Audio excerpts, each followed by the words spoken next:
Okay, my own camera cut me off, so guess I'm gonna have to continue like this. Okay, after you put your first four spokes, then you can continue. Okay, I'm gonna take the I'm still on the drive side here, and the first spoke here that points outside to the right side. I'm going to use that as a guide to put spokes in every two holes. So there's the first spoke in that direction, and then 1, 2, and 1, 2. Again, I'm going to pass this over this spoke here. Okay, these again are the short spokes on the drive side. I'm going to try to do it quickly because I don't know if my camera's going to shut off again. Okay. If I have any tips and tricks, whatever, I'm going to try to do it in the description because I don't know if my camera's going to cut off again. Okay, one trick in doing this is just taking the spokes by the end and just driving it in like this. Okay, so now to take this first one, so some spokes are going to be in the way when you're starting out. So you just pull it through. So the 4-2 pattern is like, well, so 1, 2, 3, 4 on the rim, and then 2 spokes on the hub. So okay, 1, 2, 3, 4, 5, 6, 7, 8. And to verify your pattern here, okay, so here the spoke that's on the inside is gonna, on the outside is gonna be the head. The spoke is pointing on the outside, and here the one on the inside, the spoke head is going to be pointing on the inside.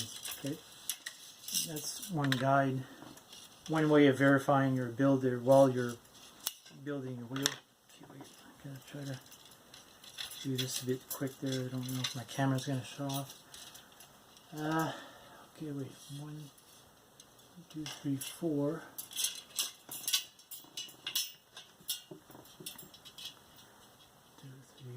5, 6, 7, whatever. Okay, ordinarily I just go all the way around the wheel in the same direction, but here, just for the purpose of making this video, I'm gonna go in the opposite direction as well. Just do like half the wheel. Okay, 1, 2, 3, 4. There, that's half the wheel. 1, 2, 3, 4, 5, 6, 7, 8. Okay, so now if you do the entire wheel with the spokes that are pointing to the outside, then you can turn the wheel around and do the opposite side, but here again. Okay, so you have your first spoke here as a guide, so you can drop them in here. This is with the longer spokes, so just try to make sure you don't drop it in like the triangle here, so they won't get stuck. Okay, again, every 2 holes, so it's the same 4-2 pattern. Like I said, they're on both sides for all of the spokes. And by the way, if you take out or add 4 spokes, like 32, 28, 36, whatever, it's the same 3 cross lacing pattern. Okay, all the way around, really. So it's the same technique. Okay.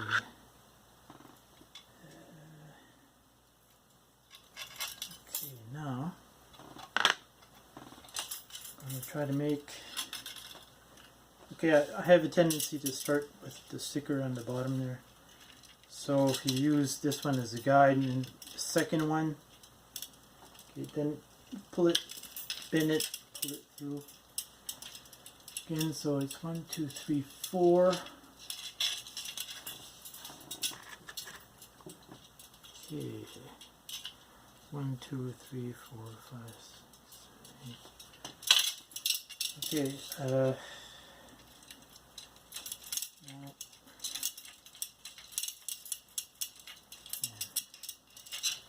okay, and verify the pattern here. Again, it's still again outside, and the spoke on the inside. The spoke head is pointing on the inside. So 1, 2, 3, 4.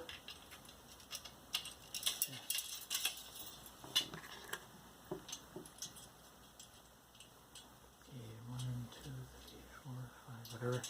Okay, I'm gonna go in the opposite direction. Like I said, usually I just go in the same direction, but I'm just gonna try to do it quick for this video.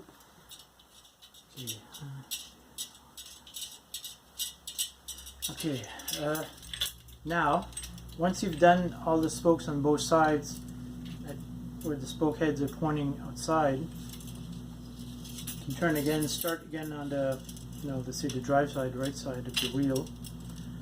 So here with the shorter spokes again.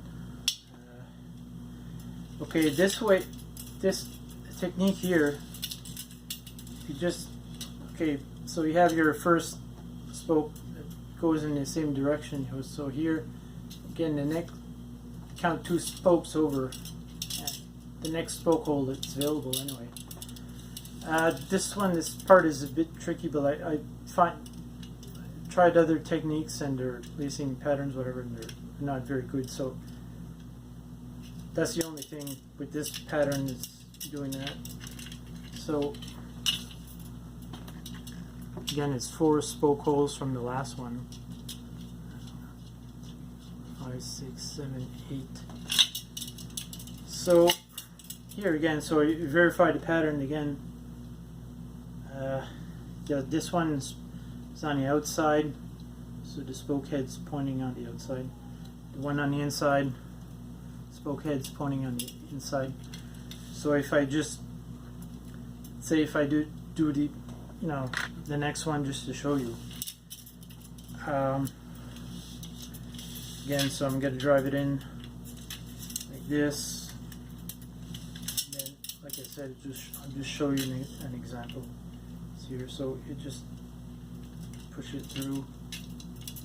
So I'm guiding it like that because I don't want to scratch the rim, right? Well, even though this is an old wheel, I'm just trying to show the technique they usually do. Okay, 2, 3, 4, 5, 6, 7, 8. Okay, now I'm gonna. Okay, so then, like I said, I don't know if my camera is gonna cut off, so I'm just gonna stop the building here, but because it's the same exact pattern on the other side. Okay, so like I said, 4-2 pattern that applies to all the spokes on both sides of the wheel.